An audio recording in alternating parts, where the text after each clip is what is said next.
Yeah,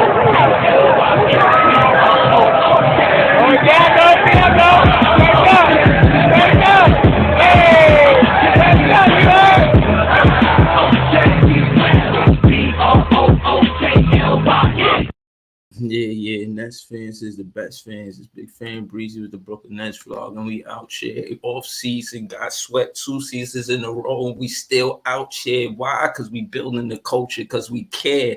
The fans in Brooklyn, all of the Nets fans everywhere care about this team winning.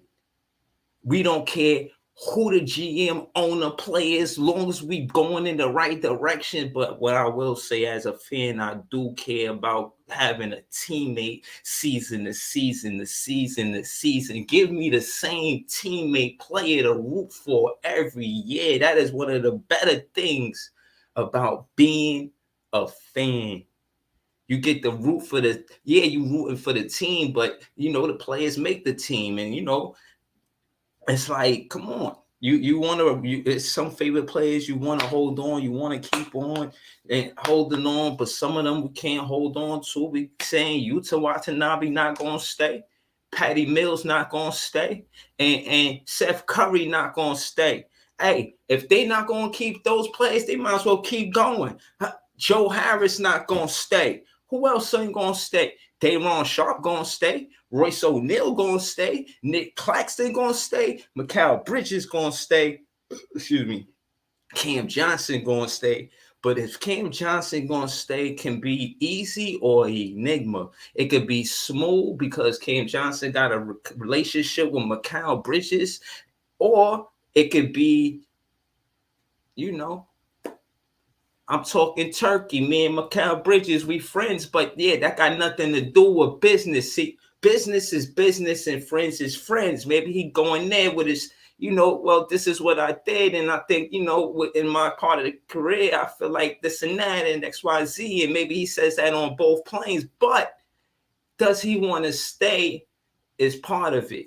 And yes, he wants to play with Mikal Bridges. I think Nets fans should chill. I think the way things are going, as far as listening to post-game interviews from Cam Johnson, it leads me to believe that he want to stay. I think Nets fans should relax. So like I was saying, Nick Claxton, Cam Johnson, Mikal Bridges, yes, we need to talk about Cam Thomas. Does he stay or does he go? And if he go, who we get back for Cam Thomas? If I'm trading Cam Thomas, yeah, you heard me say that because I don't really want to trade Cam Thomas because we're going to need him to score the whatever player that they choose to do that. He either got to be a dominant rebounder for what Cam Thomas could do for a basketball team. If you're the Brooklyn Nets and you like, I got Cam Thomas, and they like, yeah, we know.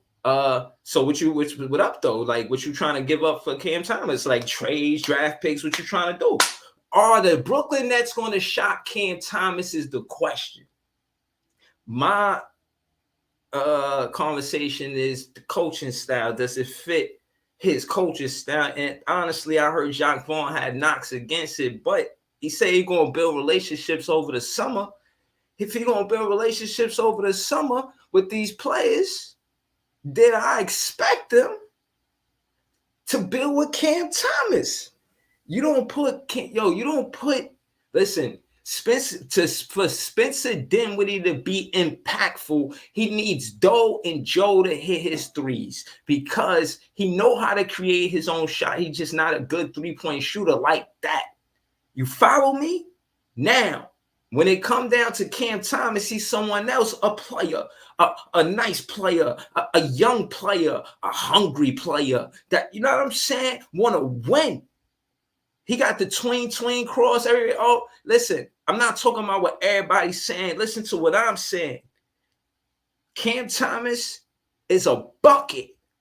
And if the Brooklyn Nets are smart, you don't let him go because the truth is this: when we slow down, everybody that we let go were all quality players for the most part, and they went other places and did well. Why you think the story changes for Cam Thomas? Jared Allen was an all-star the next season. Bruce Brown, you see what he doing with the Denver Nuggets. What? Kenny Atkinson with Golden State Warriors. He turned down a head coach job. Chill, I'm good. I don't want to do it. I ain't even gotta leave. For what? I don't want to be a head coach. I'm good. And go to the East Coast. Nah, I'm good. I don't want a championship.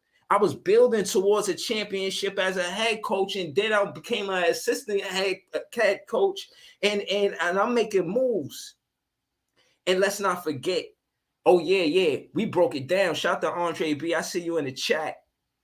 We broke it down, and we looked at what a assistant coach does. All of the stuff that you think that a head coach does, he oversees that. While the head coach is overseeing everything, right? Just trying to make things right. You make sure everything's right. The guys that's making it right, it's the assistant coach team. Those coaches, they job is to do all of the stuff, in-game adjustments. This is what it said when I read it. Y'all probably won't believe me. I'm gonna pull it up. Hold on. Because I was looking at this. It was on the other stream. And they do everything you think that the head coach do. Everything. And I was like, what the fuck? Who's the fastest coach in the NBA? Oh shit. Okay, I respect that. We're gonna see what's up though. We're gonna see what's up. This is coaching.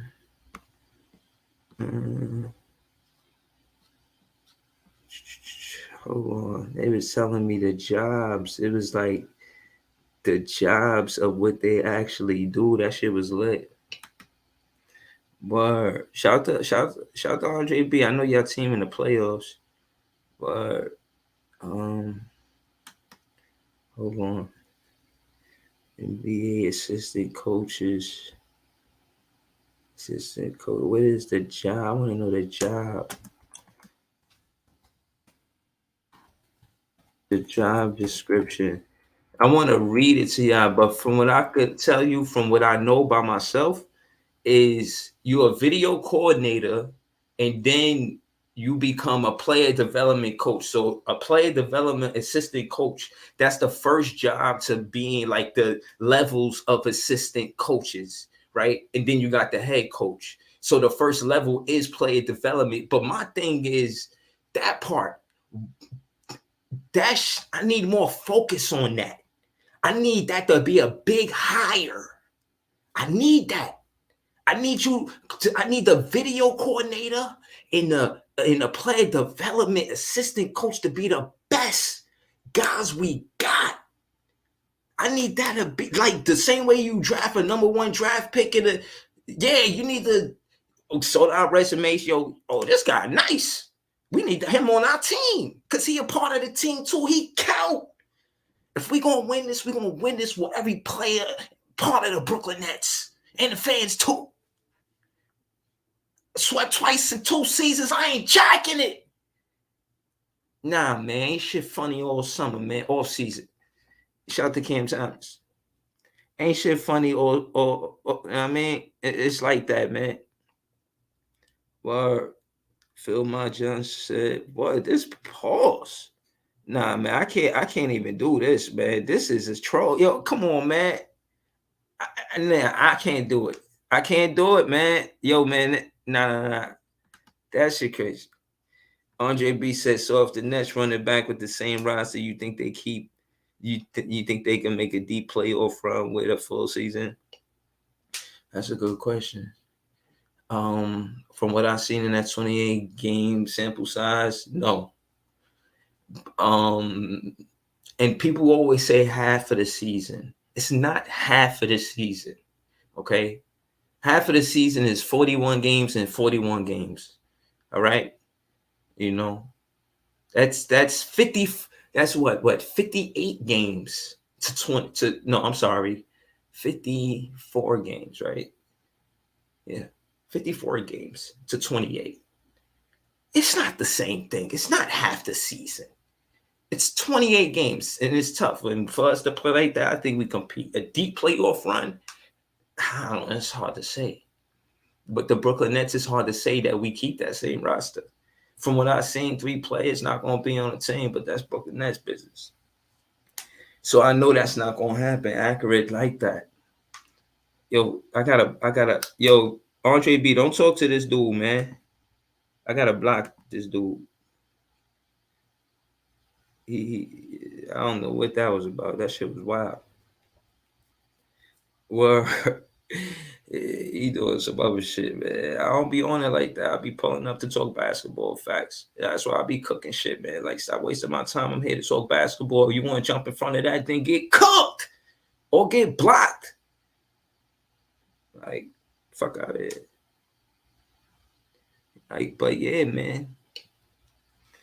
And the reason why I say that is because, and I'm not going to front, is because I like being a fan of a player that came out of college as a vlogger. That shit is fire. Like, I'm doing this and I'm like into it, and we get a player that come out of college, and you know what I'm saying? And then we like develop him and he become a star with our team. And this is what I'm saying. I want to see a star develop as a Brooklyn Nets fan. I don't want to see us just get all of these pieces and, they just get here and do business and then go on their way. Like, we building something. If we going to build something, let's build something. We can start right now. We swung for the fence. And you see what happened. Right now, we need to get rebounding. The better teams that go deep playoff runs, it be because they be getting offensive rebounds and getting TOP. That TOP is that time of possession, man. To when that shit matter. Everybody talking about Curry and Clay, but remember, Looney should be in the midst of those convos, giving them second chance. You're giving Curry, one of the best shooters the game ever seen, the NBA ever seen. Huh? Got it from his daddy. Huh? What? Listen, I don't know what's going on. All I know is this. Rebounding is something we cannot miss on going into the offseason. So if the idea is to wait, you know what I'm saying? The idea is to build this team like, who not on the team that we giving the crazy bag, right? We won't even mention him, right? To help us out, help Claxton out. We love what Claxton is doing, and we want to keep Claxton and build around Claxton. But build around Claxton with who? Me and Leaf said Mark Williams, Naz Reid, Jalen Durant, right? These are the 3 players we feel that confident in that can help the Brooklyn Nets going forward. We need help in the paint. Claxton need help. Give him a Twin Tower situation. Sean Marks seen Duncan and Robinson. Know what that is, working with Coach Pop. Seen success in having 2 big men in the paint. We waiting on Sean Marks to make the right decision. Jared Allen and Nick Claxton will make so much sense right now. But what do we do? And what are we looking for in the draft? Are we looking for another wing? Because all the wing is like we're recycling. We're just different small forwards, and it's good to have small forwards. But hey, it'd be nice if we had something to get more minutes. It's like I like keeping the same players and building with those players. I'm cool with that. I'm not this guy in the off season that, let me get my shit off for real. Like, I'm not this vlogger in the off season who just want to talk about all the players that could come here.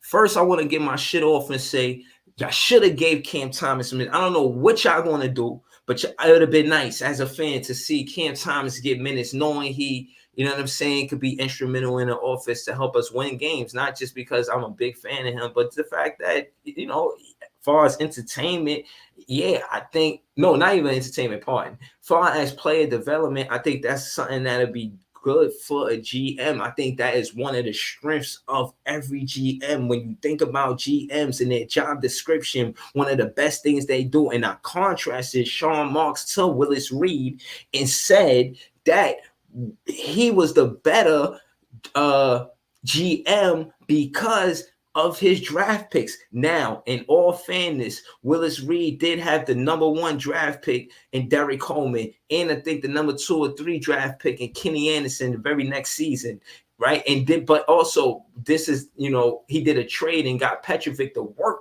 with Kenny Anderson, which is nice. You feel what I'm saying? So case in point is, into modern times, how would Sean Marks be able to get a Kenny Anderson, Drazen Petrovic situation? What are we talking about? What is Big Fan Breezy talking about? Is it possible that we get a Kenny Anderson, Drazen Petrovic situation with the Brooklyn Nets in this offseason? And if so, who is it? Because that's the last time we, you know what I'm saying, besides Kidd, you know what I mean? Or anytime we had magic, or not magic literally, but a dominant way of doing things and winning in the Eastern Conference, it was because of a dominant point guard. We can't miss on a point guard, I guess, right? I guess that's what I'm talking about. We had Kidd and went to the finals. We had Kenny Anderson and Derek Coleman, and we was tearing shit up. So what we talking about? We need a point guard, a dominant one, like Kidd or Kenny Anderson. I guess that's what I'm talking about. Shout out to Barry. What's good, man? Shout out to Barry. Andre B say, yeah, rebounding is so important. I don't know why people seem to overlook that. Everybody want to shoot threes, but not want to do the dirty work. Yeah, man, you got to do being there, getting the rebounds, giving your team a second chance. And that's nice to see. You ever see an offensive rebound come to the team and then they kick it out for another shot and then they knock it down? Because it's like percentages. It's like it's only so sometimes. It's like it's only so many times you're going to give a team to score the ball before they score the ball. Like they get an offensive rebound, then they get another offensive rebound. It's like, come on, you know what I'm saying? You gotta hustle, you know what I mean? But yeah, that's what we need. We need, you know what I mean? We need players that's going to nastiness and grittiness, man. You know, I want to see what's up. And I think I thought of Rodman, you know what I mean? And I don't know, you know what I mean? Nah. I just feel like, you know, Day'Ron Sharpe deserve a chance. If you ask for nastiness and grittiness, you don't want to trade him away. You know, if they try to package it up, I guess I don't know how they do all of that. You know what I mean? I mean, you know, I hopefully they I don't know, but I think Day'Ron Sharpe's work ethic and his professionalism, such a young age, he's somebody that we should work with. You know, because you think about Derek Coleman and what he did for the Brooklyn Nets or the Nets, the New Jersey Nets or the Nets, and you like. Yo, you need to keep this. You need to keep a player that can do what Day'Ron Sharpe does, because you're just going to need him anyway. He's the best rebounder on our team, and we need rebounder. Why give away the best rebounder if we need rebounder? We got to keep Day'Ron Sharpe. This is obvious, right? You would think so, right? You would think this is the obvious. I would think it is, but we'll see. We'll see. We keep Day'Ron Sharpe in my world. So we got Nick Claxton, Cam Thomas. Yeah, I said Cam Thomas. Now what? Yeah, we got Nick Claxton, Cam Thomas. Both of them being draft picks is important. Cam Thomas is a number 1, round 1, 27th draft pick. Nick Claxton is a second round draft pick, 31st pick. You like, yo, build around your draft picks. Look at the success that Sean Marks has with the draft pick. And again, the conversation is draft picks, because I believe that GMs have the strength in the draft. And if they do well there, they always going to have cap space money, right? Moolah, cheddar, provolone. I'm talking big money. I'm talking cap space, a lot of cap space. If you get all this talent from the draft pick, because you don't have to pay them because they are rookie contracts. What's up? What are we doing out here, man? Oh my goodness, man. Yo, it's Big Fan Breezy with the Brooklyn Nets vlog. Kwaku Ghana said, who you taking from free agency, John Wall or Javon Carter? John Wall ain't playing no ball for real. So I'm not gonna take John Wall. Javon Carter, he's funny. He's funny, man. He was on the team and he ain't played good basketball, but he is now. So I ain't gonna lie. I'll take Javon Carter over John Wall. Facts. No bullshit. Kwaku Ghana, he said, Ayo Dasam Sumo, Reggie Jackson, Bang, Corey Joseph. Oh yeah, Javon Carter or Ayo Dasamo. I'm gonna take Ayo Dasamo over Javon Carter. Kwaku Ghana said Dayron needs time.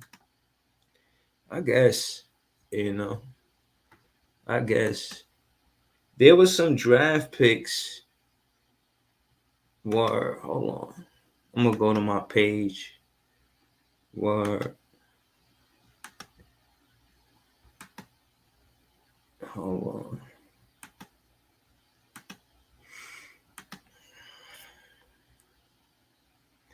I'm trying to see some.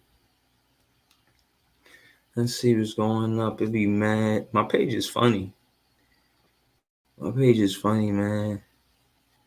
They be arguing. And I be arguing. I'm not arguing, but yeah, they be talking shit. So, can't be on my page talking shit. I'm gonna talk my shit too. Oh man, let's see.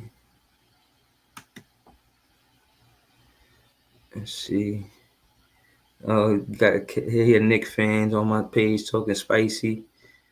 Let me get this clear about the trolling. I troll when y'all lose. That's when it's my job. I gotta go put in work. But if you guys win, then it's my day off, But what I can see is y'all don't see it the same way, but we'll see. We'll see.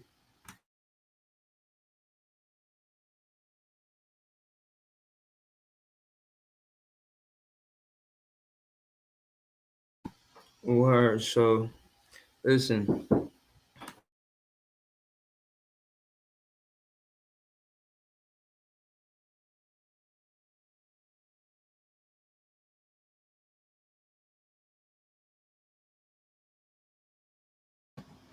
Yeah, so I don't know, man. But Pete, man, let me go to my page real quick, man. These guys is funny. So they want me to troll them, but I ain't feel like trolling them. You know what I'm saying?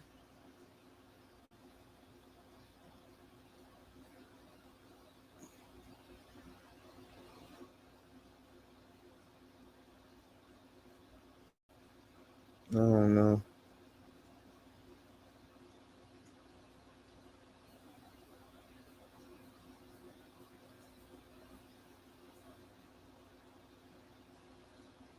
They just talking spicy, but they down 3-2, man. And they never won after these circumstances. I don't see where the arrogance is. I still don't understand the arrogance. You know what I mean? They said Knicks in 5, and now it's game 6, and they trying to troll me. This is why T-Time is going to get cooked on Saturday, 11 a.m. to 12 p.m. KVN Who Run the City, the podcast, pull up. Pull up, man. Like, share, comment, subscribe. Yeah. Yeah. He said, Brockworth said we need to shoot him big. Listen, I agree, but we need a rebounder, man. I'll take a rebounder over, I'll take a rebounder He said in the ball handler in the post and the playmaker.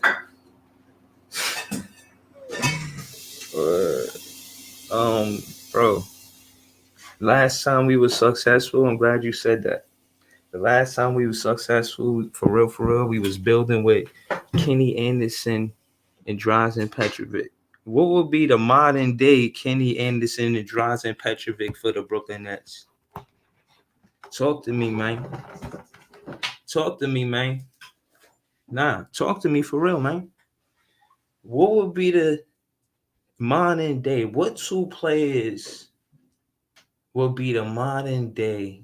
Tweet this to Kenny Anderson. We got to do something. The fans got to say something. I got to do something. You know, I'm a big fan, Breezy. I care. I need to know. Listen, Kenny Anderson handle. You talk about a playmaker. Oh my goodness. Yo, I think they be tagged like trying to, I mean, if I get the video, like they be on some other shit. Like I just want to show y'all the cross 2020. You know what I mean? Like, damn. What? Who could do what he do? Who? Like who? Who could really do what he do, bro? When you think about handles, Kyrie, I guess. You see how that worked out. Kyrie, Kenny, who could be like Kenny Anderson and Drazen Petrovic? What is the connection, man? What is the? I think my net fan powers are growing. I think my net fans powers are growing. Yo, oh man, oh man. Ron C said modern day Kenny Anderson would have been Karis LeVert. Look at the pictures. He even looked like him. Man. But Sean Mark shaking. Oh man, you heard me. So yo, nah man, you got it, Ron C. You got it, Ron C. I was calling him CL Smooth. That shit hurt. Damn. He played so well with Jared Allen. Cleveland made sure they was on the same team. Yeah, do the same thing I was doing over there. Yeah, do it here. They don't want you to do it here. You know, in Cleveland, they went to the playoffs respectfully with Karis LeVert and Jared Allen. Now they not the main guys there, but the point still stands is that players leave here and they become successful, right? I see the same for Cam Thomas. Like I said earlier in the stream, I want him to stay, develop, and don't force him to have the three ball. You know, change your game. You know, change to revolve the offense around him. You know, and again, the significance is Mikal Bridges, right? We need Mikal Bridges to be the number one guy on defense on the perimeter. We absolutely need that. Let me slow it down and explain why for the Brooklyn Nets, it's more important for Mikal Bridges to be the number one guy on defense, not offense. You need that because the more that teams in the NBA attempt the three ball more than a little bit. So that being said, we need perimeter defense, and we're going to get that from Mikal Bridges. If he's not exerting, or if he's not the number one option on offense, I need Mikal Bridges to be the second or third option from night to night. So some nights I might ask Mikal Bridges to be the number one guy on defense and score 17 to 20, 25 points. On some nights, we need him to be the number one guy and score 40 or whatnot. You feel me? But his assignment, who's the assignment guy? Who's the guy saying, okay, this is your assignment? the coach, right? Mikal Bridges is more important playing perimeter defense right now for the Brooklyn Nets than he is being the number one scorer. If we get somebody like Kenny Anderson and Drazen Petrovic, we're not going to need oh man. We're not going to need a lot of Mikal Bridges to be the number one scorer. Because, they was giving you 20, shot 20, right around 20. And you getting 20 from 3 players is excellent. I'd rather get 20 from my 1, 2, and 3 than get 30 to 30, 30 to 35 from Mikal Bridges. Just so what? So he's tied on the other side of the ball? No, man. He's an Iron Man. You got to take care of him. You can't have him the number one guy on offense and defense. Don't you preserve a player like that.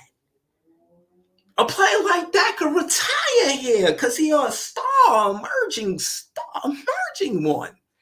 He wants to stay here. Like I said, keep cool, calm, and collective. It's Big Fan Breezy. Cam Johnson and Mikal Bridges, they going to stay together. You know that. They go way back. And dude, that's a pair to keep chemistry. I mean, that's what we need to build on. We already we could protect the chemistry we have by keeping Cam Johnson and Mikal Bridges together. And he could score the ball. And he likes it, Oh, man. What could I say, man? I'm going to throw the link in the chat. If y'all want to pull up. But, yeah, man. It's serious.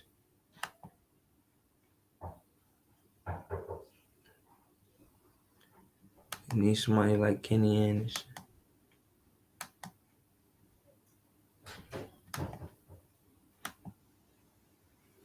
Look at Kenny Anderson, man. This guy's nice.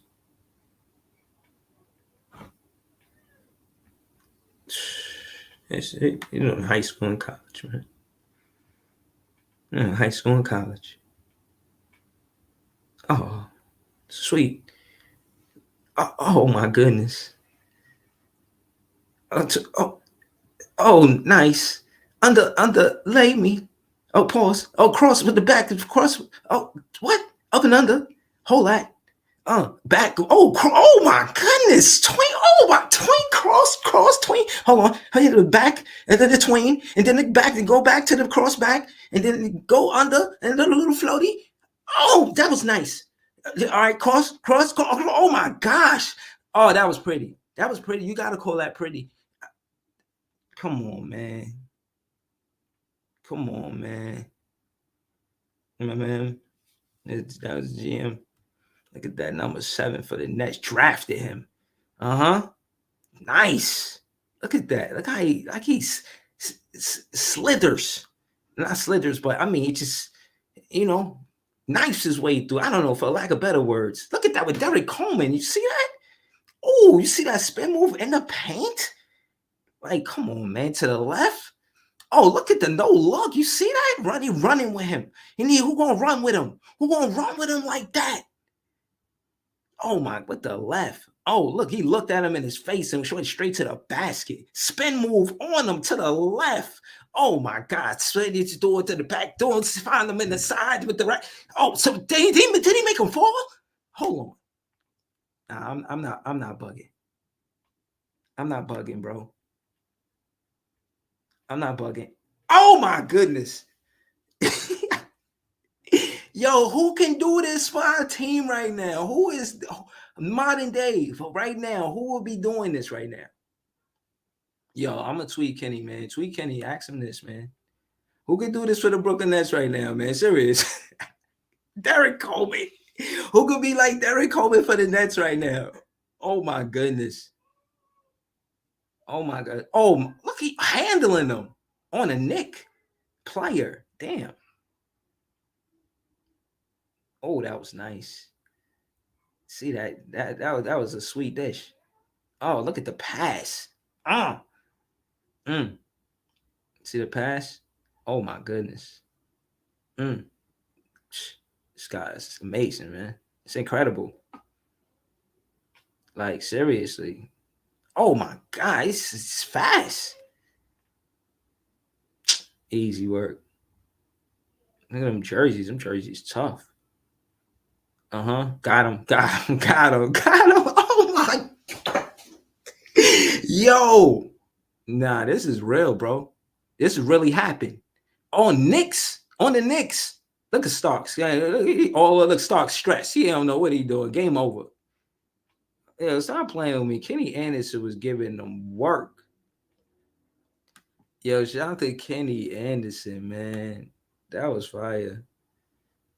Ron C said got to bring back Karras. Wow, I wish. He said he would have stayed without development. He would have been Jaylen Brown status by now. That's serious. That's serious. Karis LeVert, his role did change over there. He had a bigger role with the Brooklyn Nets. He seemed like a player that was going to get better and get more minutes, and he, behind Garland, and you know what I'm saying. He was getting more of a look to build his career here with the Brooklyn Nets. So yeah, you absolutely right. I don't want to take that from him because a lot of these players are just doing fulfilling a role and not necessarily, you're seeing their full potential night after night. That being said, I respect it. You feel what I'm saying? I respect it. I feel like the best thing, you know, the best thing for player development, and honestly, I gotta give credit to the Miami culture. It's like realistically, the G League is frowned upon for the most part, as far as getting your talent from there and your talent pool and developing your talent there. But to me, around that, what time is around the time they started getting, or I started recognizing. What up, Leaf? What up, Leaf? Brooklyn fan band, man. What's the deal? Hold on. I got you. I started recognizing the G League players getting selected, and I think for a large part now it's being recognized that talent is being developed there, and you develop the talent there, and they come to the NBA. They supposed to be NBA ready. That's how I look at it. You know what I'm saying? So again, I feel like well, what I was saying, to bring you up to speed, Leaf, what I was saying was for the most part, that the Brooklyn Nets, who stays, and I said Cam Johnson, we should keep cool, stay cool, don't even trip. I mean, that shouldn't be a conversation. Just don't trip. When it comes down to Cam Johnson, he stays. What up, Andre B?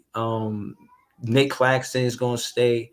Mikal Bridges is going to stay, but ultimately, what I was just saying was Mikal Bridges, for us to be successful. I was saying a lot. I was talking heavy. I don't know how much you heard.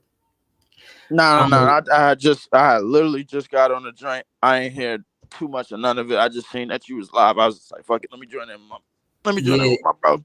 yeah. Nah, what happened was I was saying that who will be a few things. I'm gonna say it to you, then let me know how you feel about it.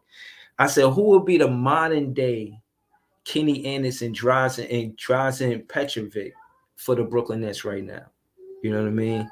And I pretty much derive. Who else? I derived that conversation for what Chill with Chill. We was just talking and going back and forth. But I'm just thinking, like, if we had that now, and that comes from me saying we don't need Mikal Bridges to be the number one guy on offense, but we need him to be the number one guy on defense. And the reason why I said that is because for the most part, the NBA is heavy with the 3-pointer attempts to score the ball and win the game. So we need our best perimeter defender to be our number one guy, and we have that in Mikal Bridges. He's a player that can play many roles on a team, and we need to make sure he plays the right one. And I don't think that him being the number one scorer for us is good, because it will exert too much energy on both sides of the ball. Not to mention, he hasn't missed the game, and he's like, he's always healthy. You feel what I'm saying? Like, you know what I mean? He's like injury proof or whatnot. So case in point is, I feel like with him, Mikal Bridges, that's what I was saying, basically, to bring you up to speed. I don't want to see him the number one guy on offense. I need him to be the number one guy on defense because of the reasons I said. And who will be number one guy? And I was trying to say a Drazen Petrovic and Kenny Anderson situation would complement Mikal Bridges. You feel what I mean? And then we need rebounding. That's what I was saying. Right. Well, I'm gonna switch it up a little bit in terms of defense. We all know who our anchor is. That's most likely going to be Claxton because he's versatile in the passing lanes, obviously, and he can block shots and cover with his wingspan. That's one. Two, in terms of Mikal being the number one, he could definitely be the number one from first to third quarter, but his number one situations has to be different. When I tell you, when I was explaining to last time, when we finally get our guard and we start moving the way we're moving, every type of bucket that comes from Mikal, catch and shoot, catch and go, one dribble drive, one two dribble drive, get in the lane or come play off of cuts and play off of down screens and play off of off ball situations. The same with Cam Thomas. That's if we keeping him. But Cam Thomas, either one of them could close the games. I believe in Cam Thomas to close the games because Cam Thomas is one of the best shot creators on our team. So like Cam Thomas will close the games in the fourth, and from first to third, Mikal is going to be that guy that's going to get hot because he's proven that he could get hot. As far as defense goes, perimeter obviously it's going to be Mikal in terms of on ball assignment, but in terms of how whole defense and where it's anchored, it's going to be Claxton. Claxton is going to have to be the guy to be like, yo, you get there, yo, I need you there, yo, I got this paint area here, that type of situation. Mm-hmm. But first thing first, this off season situation that we've been talking about, and we've been saying it off season ain't shit funny, and I'm getting right to it, bro. Like, listen, I'm still with you about the Nas Reed, Mark Williams, Jalen Duran. I do the Jalen Duran situation in there. As far as the guards, I haven't really taken a look at the pool of guards, the pool of guards in terms of speed and downhill presence, in transition situations and in fast break situations, all that, in terms to get us running and get us out moving more. In terms of that, however, I strongly believe like we got all the wings that we need. The wing situation is covered. If like obviously you need you could do as many wings as you could get. The same with guard. Well, the guards and the centers that we're not heavy on. That's what it is. So if we holler at the center position this year, I think the guard position, in terms of speed, in terms of guys that could handle the ball and take care of the ball and speed up the game, speed up the process for us, that's gonna come along the way too. I don't think we need like a guard that's gonna be jack heavy. I think we need a guard that's gonna be run heavy in terms of picking up the tempo, picking up the speed, and getting the ball right to the scorers and not necessarily being a liability on offense, but or defense at all, but just hitting an occasional spot up three, but mainly running, getting the damn ball up the court, feeding everybody else in their spots. Right. Because the one thing we don't have is somebody that could throw a damn lob pass to goddamn Claxton when he in the dunk box. Yeah, and Tyus Jones.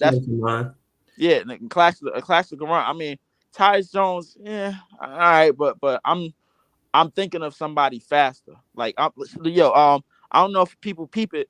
People campaign is doing with the Phoenix Suns now that Chris Paul is out. All he doing is sprinting up the court with the ball. That's all he doing. Sprinting up the court with the ball, hurrying up and get it to KD, get it to get it to KD, get it to D Book in them situations, sprinting up the court. When you got a runner at the big like Mhm. Claxton, you have to move, and you have to move fast. You got to move that shit. You got to move it fast because Claxton likes to run. He got a good wingspan. He got long strides to the basket. Let him run, fill that dunk space, give him the ball in an easy drop off, layup, dunk. Simple. It Yeah, should no, be simple shit. You know what I'm saying? yeah, Like Claxton you is know, good I'm when he with running. you. And I think Cam Johnson, twin is good. Twin is solid for us when he Yeah. gets going. But the main pieces to go to in terms of like what we going to in like a speed up set and a speed Mhm. up half court set. If you want to come, listen, everything got to be come off curl. You Mhm. got Cam Thomas on one end, you got to guard that, and you got Mikal on another end, you got to guard that. As many people as you have to guard on our team, that Right. makes us more dangerous. You know what I'm saying? So I that's agree. my point. That's my whole Nah, you valid. solidity on You that. valid. Shout out to Andre B. I just, I see you there. What's good with you, Brody? What's up, Breezy? What's up, Leaf? I saw you on the Player's Choice with the Philly hat on, man. I want to say shout out to you, man. I don't know if that was a fake hat or Yeah, whatever, what's up but with Nah, that, nah, nah. man? That was the real hat. Nah, nah. that was a real hat. That was official. That was the that's the it was the snapback metal and thread of the state of Pennsylvania. So that's what it was. It was a state metal thread state of Pennsylvania. I actually told people before an hour before the playoff starters, I had the Sixers in the finals because I thought the Sixers just had all the pieces and the right pieces in place. Man, and the way Boston is looking to cash it in. I don't think they really want to know more. Their defensive intensity, man, ain't the same. And the way y'all knocked them upside, y'all punched them in the mouth back home in game 5. You don't win two playoff games in Boston in the same series and not be eligible to and not be the favorites to win the East. You don't do that. You know what I'm saying? Right. And I think for Philly, now that Philly has done that, back in game 1 with we seen the James Harden sighting, and then back in game 5, which we just seen the other day, and tonight y'all back in Philly, y'all got a chance to close this thing out and get these fools up out of here, man. Because Boston been frauds all year to me. I think with the absence of Ime Udoka, they don't have nobody to calm them down in situations. If they Mhm. still had Ime, I probably would have took Boston. But the fact that they don't, I think it shows in times where they get in tight situations in the games and they don't know what they're doing. You know what I'm Mhm. saying? Like because they start to implode. They start to implode from the inside out, and now they start to look like the team that got beat with that R.J. Barrett backboard buzzer beater back in last January. You know what I'm saying? yeah, So Philly got the keys right now, man. They holding all the cards. So Yeah, like I'm not gonna lie. As much as I wish Brooklyn was there. I think Philly beat Boston. I ain't gonna cap it. I think Miami and Philly is in the conference finals. Not because no pun towards the Knicks. I just feel like the momentum. Not to say that the Knicks, you know what I mean. They were supposed to be a great road team, and they lost those 2 road games, and that was huge. This is the playoffs. You feel what I'm right, saying? So it was huge that they lost those 2 road games. right. And just for the fact that they were a good road team during the season, you know what I mean? I understand it's the playoffs, but it's like you supposed to feel confident to win in that building. You feel what I mean? And they lost twice, so I know that shit humbled them a little bit. So I just don't see them getting past Miami. I don't see Miami comfortable going back to the Garden. I think they give it they try to hit them with the kitchen sink, in Game 6. You know what I mean? I think, and they, and historically, Spo has always beaten Tommy T in the playoffs. I mean, like never right. lost. This would be Right. Mm-hmm. two. This would be 3-0 Spo. But Yeah. I won't count Tommy T. I won't count Tommy T and the Knicks out. But what I will say is because the Knicks didn't win in that building yet, that Game 6 is tough. It's one thing if they won one of those games. If Right. they didn't win the second or third, the 6 is going to be that much more pressure. You know what I mean? So I got Miami going versus Philly, and then I got Miami going to the finals. I don't know. You know what? I give Embiid the credit, the benefit of the doubt. I'll say I don't know. I won't say which way it'll go, but I definitely got Miami and Philly in the conference finals. I definitely Yeah, know. I definitely know because now the thing with Miami is they're not guarding simple ass offenses anymore. Simple ass offenses like Milwaukee. Simple ass offenses like the Knicks. They're guarding an offense that is going to be able to spread you out and now you got Joel hitting his shot from being effective away from the basket. And now you got Tobias Harris, you got to worry about, who's been playing pretty well. Like Tobias Harris finally playing for half of his check. Mm-hmm. Right. You got Maxey, who could go off at any given moment, man, and then you got James Harden, who is surgically dissecting that Celtics defense, man. Like, and it's to the point where you getting the best of three worlds with Harden. You getting the facilitating version of Harden that we was about to see unlocked when he was giving the ball up very quickly when he was with us on the Nets. You getting the Harden that's in Houston where he was hitting the step back threes and cooking on the one-on-ones, and then you getting the Harden that's taking the smart shots in the mid ranges in OKC. Mm-hmm. So you like with that combination, along with the bench, along with Paul Reed and the PJ Tucker holding guys accountable. I think this team is ready to make this push this year. Yeah, And and you know I what? think And you know, I'm gonna add to that. I wanted to say the difference with Harden's career is this is the first time he had a big that created their own offense. All of the bigs that he had, he created the offense for them. yeah, right. Capella, Capella, alley-oops. Dwight, You feel what I'm yeah, saying? all of them. All Yeah. of them. So this is the first time in his career that he had a big that create their own offense, and I think that's dangerous for any team. You know what I mean? I mean, whatever. You know what I mean? It's very, very, and to add to that, man, I think when you now that the bench is enthused, and PJ Tucker, you got PJ Tucker holding guys accountable on that bench, man. You seen the way he was looking at Paul. Yeah, you seen the way he was looking at Paul Reed the other day on that other game, bro. Like, Yeah. you got they got something going over there. Doc, and now Doc is in the position that kind of in the position where he was in Boston, where all he had to do is just manage the egos. Wow. That's all he had to do. You know, everything else. I never liked that term, Alif. Let me tell you why. When I looked at the assistant coach job description and what they do, they're the ones that's really putting in the grind. I mean, I'm talking about in-game adjustments. They looking at footage, like they doing everything that you think that the head coach does, and I guess the head coach oversees it. You know what I mean? They ones like I think the head coach is watching the refs, but the assistant coaches is watching the players, and did he do the X and O's and run the play the right way? They all watching it, but again, they really have assignments. You feel what I'm saying? And also the way video call, and shout out to Big Tone and pull up, you know what I'm saying? Because I'm just about to talk about how Spo became the head coach and just how it goes far as to climb the ladder as an assistant coach to get to the head coach. The first thing you are is a video coordinator, like Spo was, and then the next thing you are is player development. In that part, we need to go heavy there.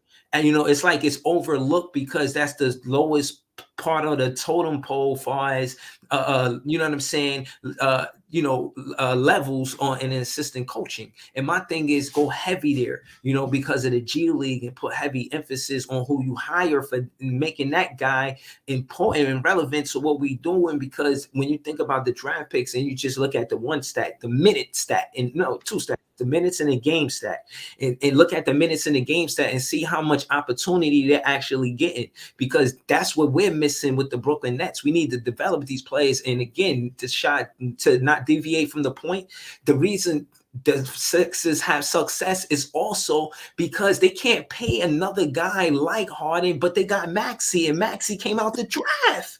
You see, Maxey make it all work because he part of the draft. Not part of a free agent. You feel me? They built with him from the draft. We gotta build from the draft. We cannot miss this as part of the winning recipe. I'm gonna make one more point. And harp back on the Doc Rivers point that I made. I'm gonna make one more point. I'm a jet because I gotta get about it.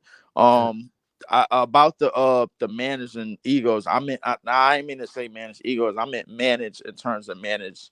Not just egos, but managed on not just the exit. Phil Jackson and Rodman, but I would more so harp on not just managing egos, but managing the switch in the game. Like, say if I give you a perfect example, shit going left in the game. All right, the referees is like favoring the whistle towards Boston or something like that. All right, get them to calm down. Have that presence to get them to know and calm down. Okay. This is how we gonna counter react. Have a manager of counter reactions, in terms of like, all right, yo, they going to the paint. Okay, let's see if we gonna get the same calls they getting replicated. If we don't, listen, we gonna stop the play. We gonna go in the paint, lay some wood down, bro. Like, and then you know what I'm saying? Like, all right, they don't do that. They're gonna call offensive foul. They're gonna call defensive foul. As long as they make a call. So now we got to put it to the stop and send a message.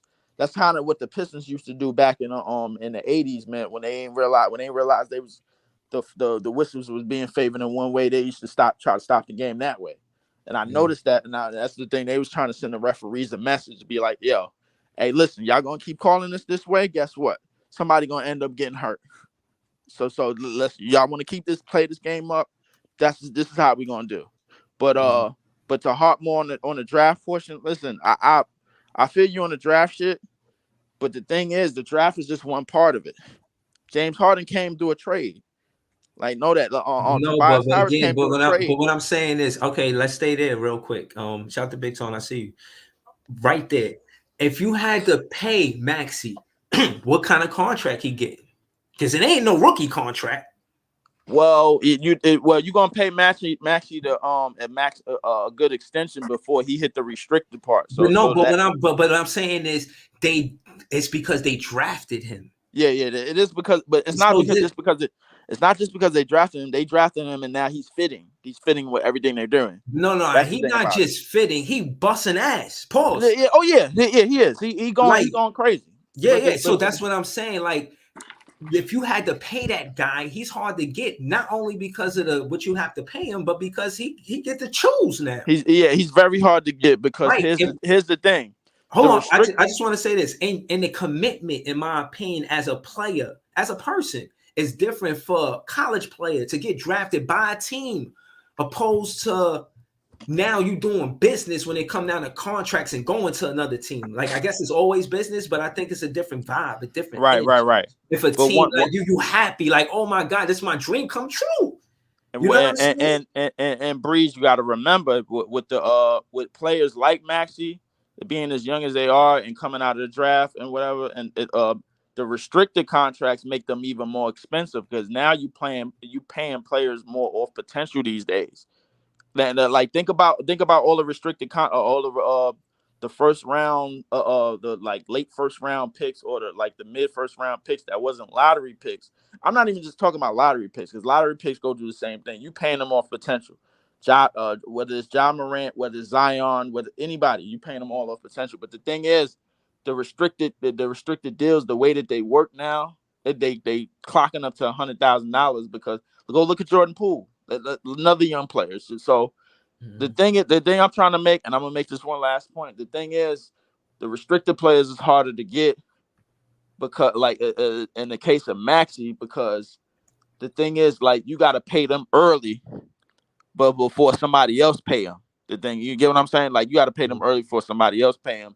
That way you don't lose like a young talent that you drafted to somebody else. A la Cam Thomas, who we probably about to lose if we don't get our shit together and do it the right way. Because I see us going on board making that same mistake. But I'm gonna holler at you, bro. Like, let me make a move, man. Make something shake, bro. We gonna get back at it, bro. I'm gonna holler at you, though.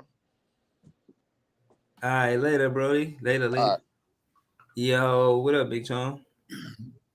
What's up, nephew? What's going on with you? Man. I mean, we out the playoffs. So again, man, we building a culture over here. We multiply. You know what I'm saying? Yeah, we gonna still now. Yeah, man, we still out here, man. We you trying to, you know what I'm saying, enjoy the playoffs as much as possible. But it's hard to root for Philly. Even they the ones who swept us. You know what I mean? Like, I'm not rooting for none of these teams. I'm looking at who do what and what championship teams do and what good teams do and what they don't do. You know what I mean? Like, so all right. So what I'll start. Me, I don't do no rooting. When my team ain't in it, I don't give a fuck about no other team. I holler at you next season. I mean, that's just, I've been there since sports fan, since 7 years old, bro. My team ain't in it. I don't give a fuck about no other team. Hey, okay, when I see you next season, whether it's football, college, or NBA. I mean, that's just me, and that's any team. So there ain't no against no one team. That's the whole 29 other teams. Facts. I mean, that's just how I always been, man. So I understand when you said that. That's right, man. It's all about my team. I don't give a fuck about nobody else's team. Yeah, no, but I'm not. I'm looking at things, and again, I'm realizing that as a vlogger, I got to pay attention to certain things. So like, I mean, yeah, you pay attention to what's going on. You know what I learned too. That the assistant coach does a lot. Oh yeah, the assistant. I had looked at the job description of assistant coach, and everything that you think the head coach do, the assistant coach does. Like, it's a real team, like for real. Right. Like, right. No, I'm serious. Like, no, everybody got a position. You got a guy who look on the defensive end. You got a guy look on the offensive end. You got a guy look on the rebounds. So that's why they got what they're averaging 9 assistants, something like that. Yeah, something like that. So yeah, everybody plays a part. Then you got the injury guy. You got the video guy who's sitting there, rewind the videos. Exactly. When they come on. So yeah, no, they play a major part in that head coach, with that head coach, man. They're a big part of that shit too. You understand what I'm saying? So yeah, it's not just the head coach. Nah. You got to have a team around you, bro. That's why I just get so pissed. Man, I swear I get so disgusted with these motherfucking people, man. It's just like this AD thing now, man. These LeBronites, man. These people are so disgusting, man. All game long as AD is playing, LeBron, AD, this, AD. Yeah, so now the AD go down. Now we don't know if he's gonna come back tomorrow, whatever. He got injured yesterday, but we don't know if he's gonna come back game 6 or whatever for Golden State. Now, they call the man everything but a child to go. Oh, LeBron need. What you mean LeBron need him? Y'all spend all your life saying LeBron is the GOAT. He make everybody better. Why the fuck he going around needing everybody? God damn it, if AD get hurt, don't play, then let LeBron, he the GOAT, right? He make everybody better, so he cared. I was saying that too. To the locker room, I was saying like, yo, the difference between us. I said, yo, y'all got 4 new players, we got 4 new players, but the difference is y'all still got LeBron and AD. We had to trade our main guys. It's not like we kept KD and Kyrie and got these 4 new players. Nah, y'all kept LeBron, AD, and got 4 new nice players too, not just some shabby pushovers. You know what I'm saying? Like, no. So, and I ain't saying that about the Brooklyn Nets players, but I'm saying it's a difference having LeBron and AD on the team opposed to not having them because of the trade. You feel what I mean? So, exactly. Yeah, no, it's a big difference. You brag about bullshit, man, and y'all struggling just like everybody else struggling. But you supposed to have the GOAT and the 2 best. Come on, man, cut the nonsense, man. Cut the nonsense. This shit. So I don't think KD is setting it up. If KD could do what LeBron do, he would have been able to get those sad players and keep Kyrie on the Brooklyn Nets. Right. That's the difference between LeBron and everybody else. He's able to keep AD and LeBron for some way or another. They not involved in the trade. And they add these. But it's ownership too, though. It's ownership too now. I guess, man. But that's anytime LeBron's part of a team, it always goes smooth with it. And you know what I mean? Well, because right now oh no, it don't. No, it don't. Oh no, don't. As far as trades and who he went on his team. Yeah, well, as far as who he want on the team, that's why he don't know shit about basketball. He give away all the goddamn players, and all he want is fucking. Denver doing well with Caldwell, right? Caldwell Pope and who else? Yeah, they was doing all right, but I mean, look at what he did since the bubble. He ain't do shit since the bubble. He got rid of all of them. But he got D'Lo and Schroeder back. That's funny, man. Exactly, but and then they ain't really look. They playing okay. They ain't playing no better than the next team, bro. Mm-hmm. So talk to me about last night. You thought I was exaggerating about the free throws? How you felt about that? Hell no, you ain't exaggerate. I mean, it's free. Look, I lie, you might lie, nephew B might lie, but one thing don't lie is numbers. Numbers don't lie. It's period. Yo, them Knicks fans was on me last night because I wasn't trolling them. All I said is this is disparity. I said y'all took 40 free throws and won by single digit shot. And I said I was trolling y'all because y'all look arrogant. Say y'all will win by game 5. That's what it was. That's the talk of the town. nephew. They gonna take That's care the of Miami part. Heat in 5 games. That's what they Now, said. first they said sweep. So you got to remember. Somebody just respond. Matter of fact, I It just ain't mad at, responded they just shouldn't be before I mad at came me. on They should you. be, yeah. Somebody responded to my stream yesterday. Talking about said, yeah, I'm sure Toad never lie. He said in 5. And then of course I responded to his ass. I said, yeah, no, I don't never lie. I did say in 5. But just like you bastards, you ignorant ass, delusional ass Knicks fans said, first you said sweet, then you saying 5, then you saying 6. Now you ain't got no choice but to say 7 because you motherfucker, we done dismantled all that talking bullshit you done did. Right. I said, so go ahead with the bull. But this is what I tell the Knicks fans, man. I said, it's not the fact that a win or lose or nobody just tease you because you win or lose. Every team or fan get teased because their team win or lose. I said, but you motherfuckers are arrogant. You are truly arrogant, ignorant ass fans. And I'm starting to think y'all are I thought it was the Lakers fans. But I'm starting to believe now you Knicks fan, because really, I'm going to have to give it to the Knicks fans.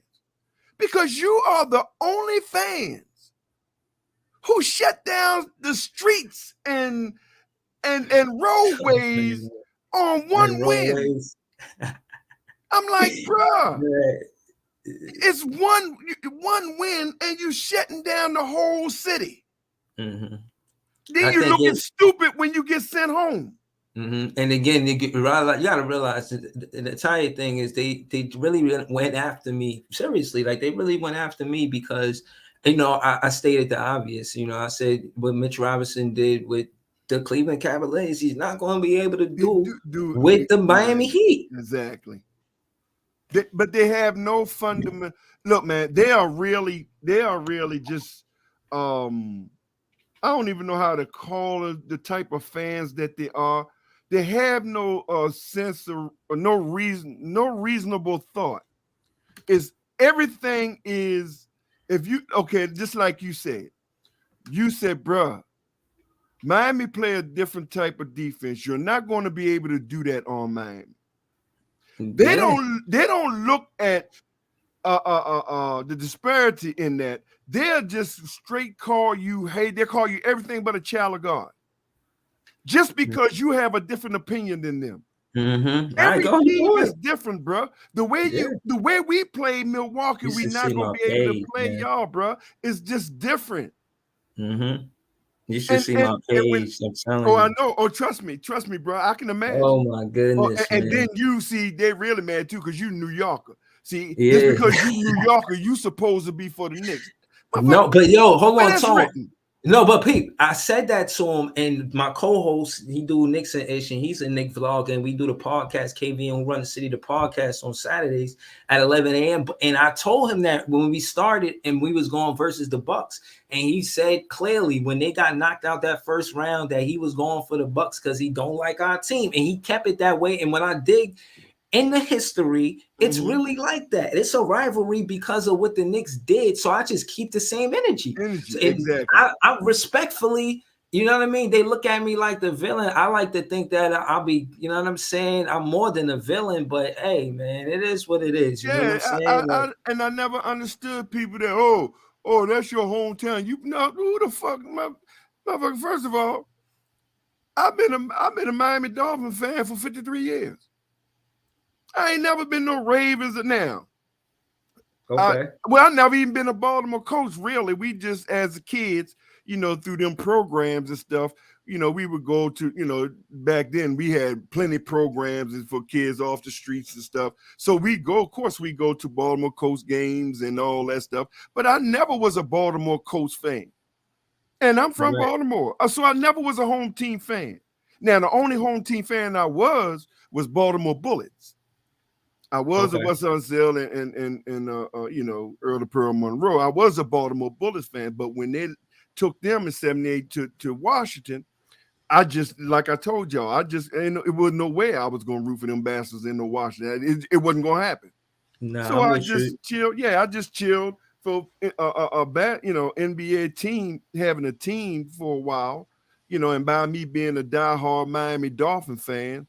and then a Hurricane fan in '83. So of course I just watched the games, and it was what it was. I never really cheered for no NBA team until '88, when they put the lottery in that Miami was getting an NBA team.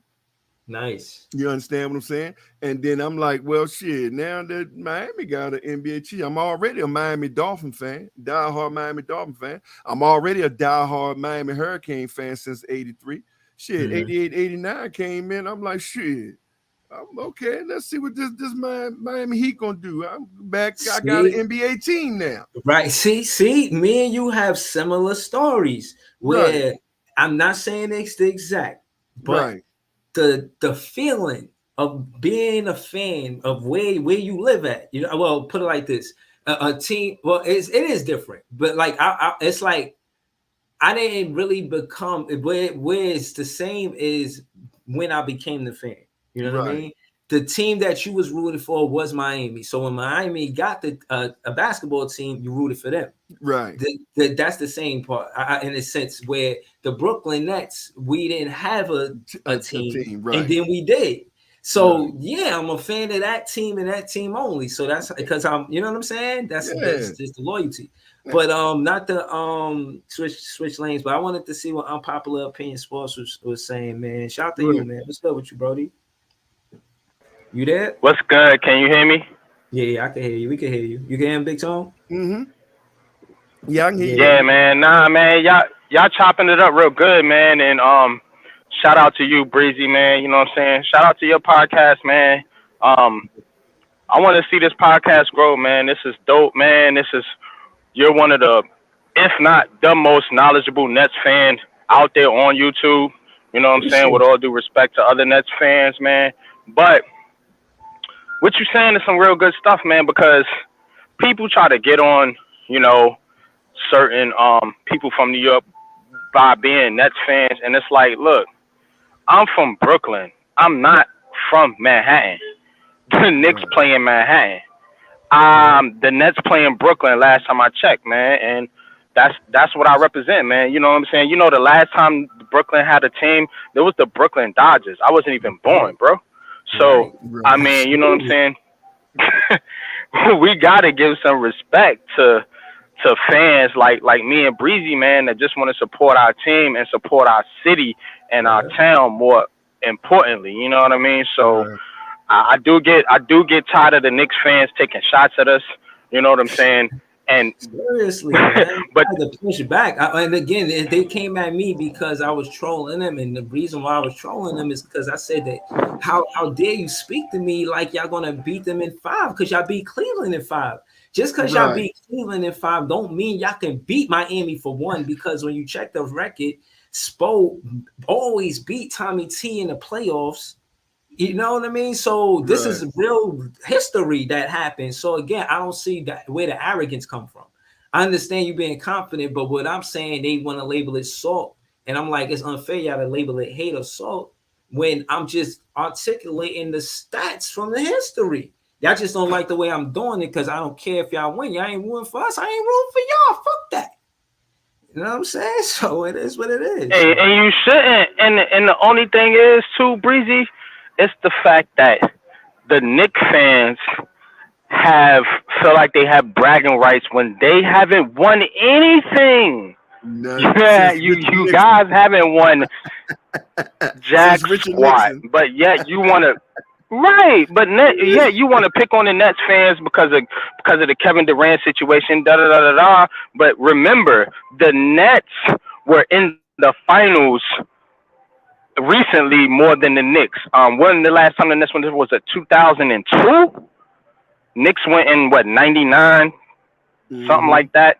So even still, we still got the upper hand, and we got the upper hand with the head-to-head matchup as of recently, man. So I don't understand the Knicks fans vitriol towards us Nets fans, but you know what? I don't care, because at the end of the day, you're gonna lose to Jimmy Butler and the Miami Heat tomorrow. It was a good run for you guys, but it's over. You know what I'm saying? It's over. And the reason it's over is if you want to break down basketball, it's Yeah, because hold on. the Knicks aren't getting anything from their second unit. Yeah. Nah, I'm Go about ahead. to dip like a chip. So finish with the with the pregame reviews, and all of us we can all do it. Y'all, you first, unpopular opinions, then Big Tone, then Andre, and then I'll leave off on the show like that. So go ahead, unpopular. You got Miami winning next game? Absolutely. I got the Heat winning this game. I think it'll be close. But I think ultimately you're gonna have one of those 3-point shooters that the Knicks keep leaving open. Remember, the Heat shot 43, I think 43 or 44 3-pointers. The Knicks only shot 33. So if the Heat hit like 2 or 3 more of those 3-pointers, yeah, they in there. You know what I'm saying? But I do think the Heat are going to be able to, just because how the Knicks are playing basketball. You know what I'm saying? They're playing basketball basically not to lose. The Heat are playing to win. And the Heat, what they're going to do is they're going to put pressure on the Knicks. They're going to put pressure on the Knicks as far as their rebounders. You know what I'm saying? Who in the Knicks that you think can really rebound the basketball like that outside of Mitch Robinson? Yo, nah. You see what I'm saying? So yeah, no. Right, that's why I'm asking the question. You know what I'm saying? Like seriously, man. Like I'm. Yeah. No, Mitch Robinson. Then again, it's just the effort, and then you got Randall making a comment saying they wanted more. I think that been more what I've seen in this series. But go ahead, I'm listening. Yeah, but the thing about it is Julius Randle talk too much, man, and that's what dilutes what people see in his game, man, is because he runs his mouth, man. Like the dude can play ball, man, but he doesn't know how to play under control. You know what I'm saying? He doesn't know how to play within his team and his teammates. You see what I'm right? So that's his problem, man. The kid, the guy's talented as hell. You know what I'm saying? I seen shots, man. I was like, yeah, that Julius Randle can get it done, man. But it's in his head, man. And pause. But Tom Thibodeau does not understand how to get the most out of Julius Randle in order to have him play within his teammates. This is why the Knicks whole situation ain't gonna work, because the coaching staff ain't on the same page with the owners, ain't on the same page with the players, man. You know what I'm saying? And the Nets got a little bit of that going on too as well, just to be honest. You know what I'm saying? But the Knicks right now, they're losing this next game. I'll say 110 to 107, something like that. Okay. Respectfully. What about you, Big Tone? How you calling it? I mean, you already know they're gonna lose. I don't give a damn if it's a half a point. No, they lose. You know me, I'm old school. I don't give a damn, but you know what I mean. But he hit it on the head though, man. But again, the arrogance and the undiscipline.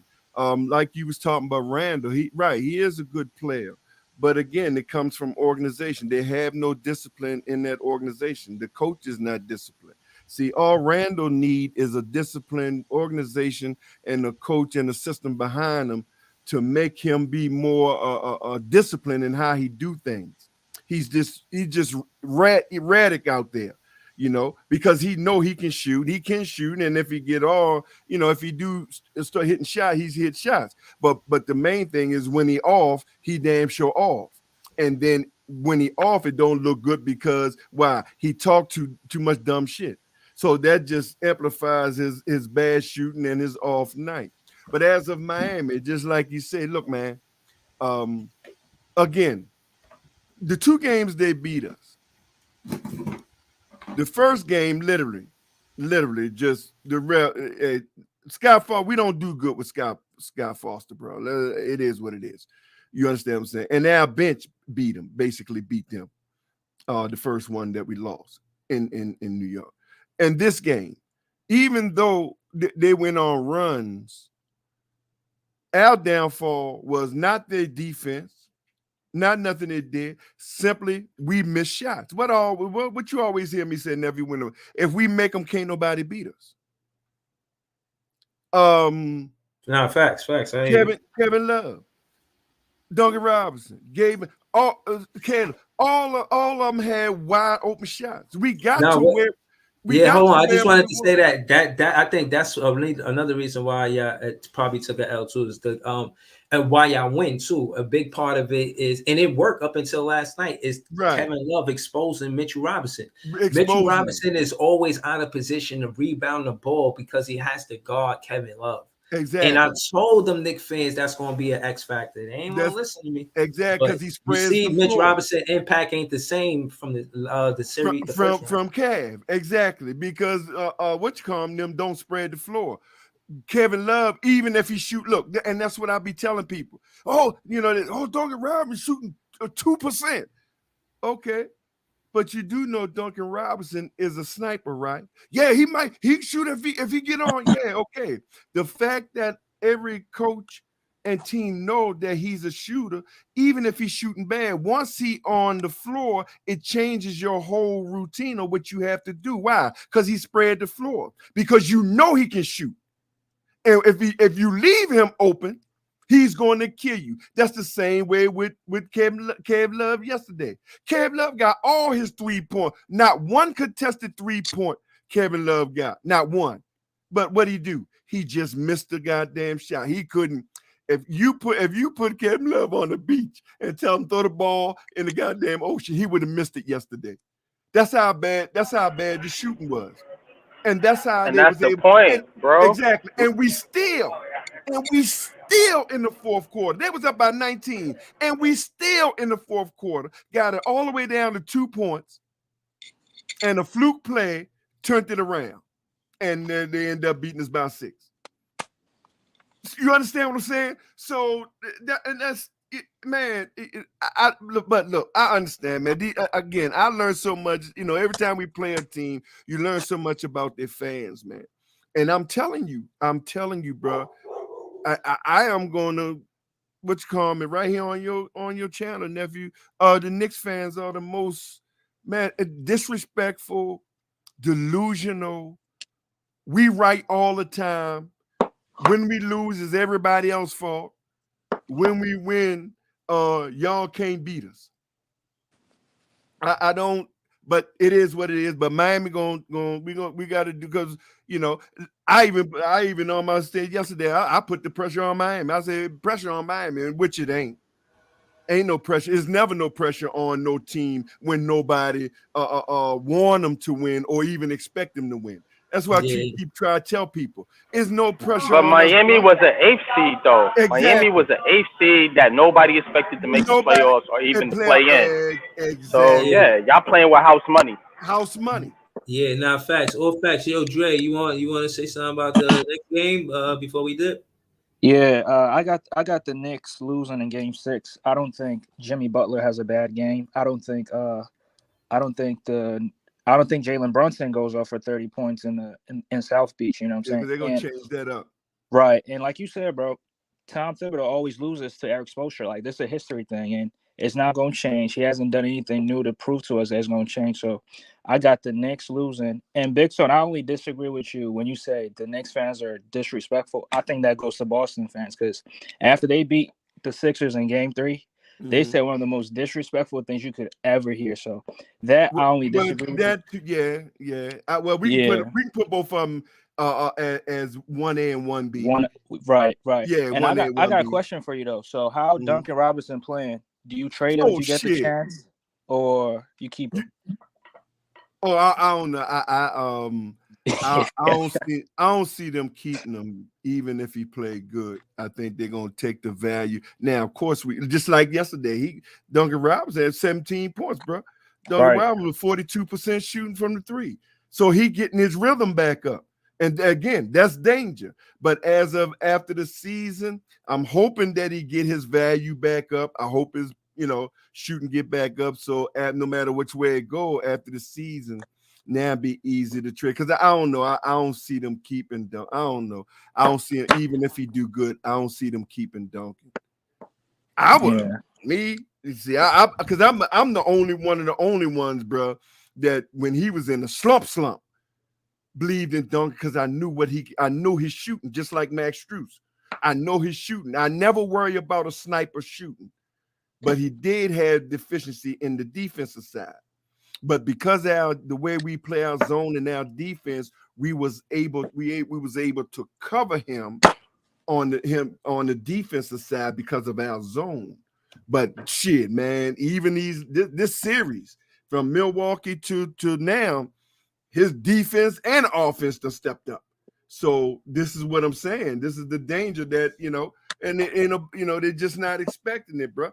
And again, it was not one contested shot that we missed that Knicks did contested. We just outright missed the open shots.